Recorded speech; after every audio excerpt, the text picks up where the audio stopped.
The clear and present danger of Trump's return to power. Editorial. Donald Trump is the man the Founding Fathers feared.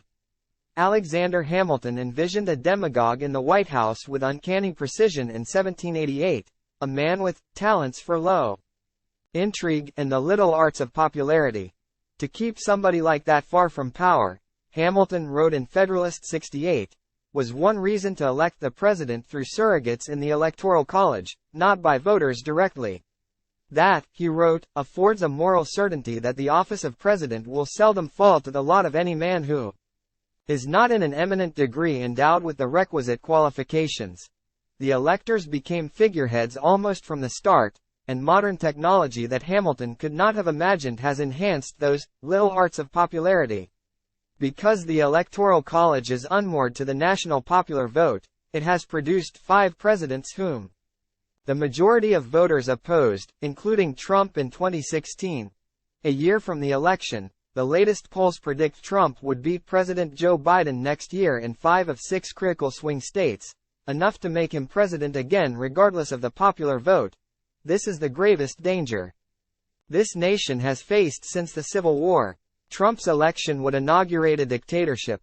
The polls, it should be noted, were taken before Democrats scored impressive victories Tuesday in Virginia's legislative elections, Ohio's abortion rights initiative and the governorship of Deep Red Kentucky, where Democrat Andy Beshear won again by thrashing an anti-abortion challenger with Trump's endorsement.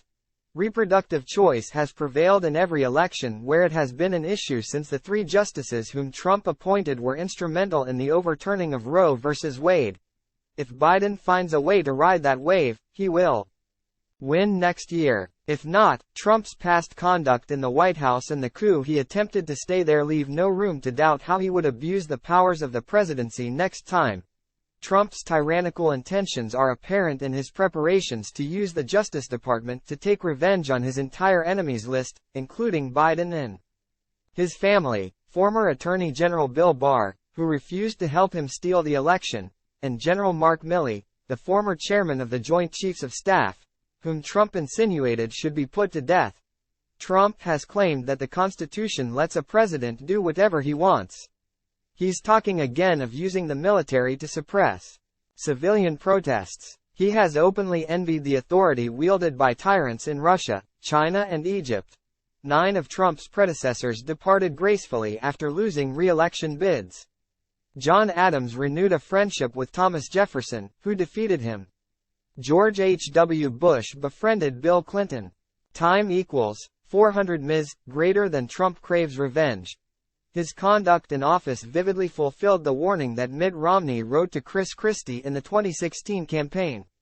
Trump is unquestionably mentally unstable, and he is racist, bigoted, misogynistic, xenophobic, vulgar and prone to violence, Romney wrote in an email shared with his biographer, McKay Coppins. Trump is the most prolific liar in political history.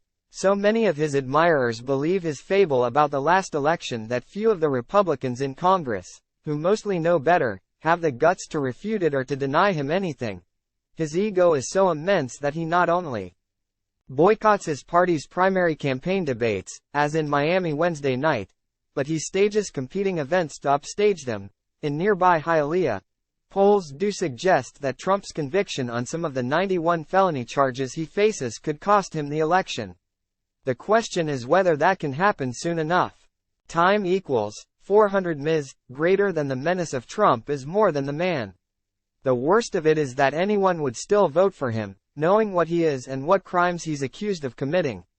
Although Trump is willfully ignorant of nearly everything a president needs to know, he shrewdly tapped a market for cynicism, racism, distrust and anger. His first political initiative was to baselessly question President Barack Obama's citizenship.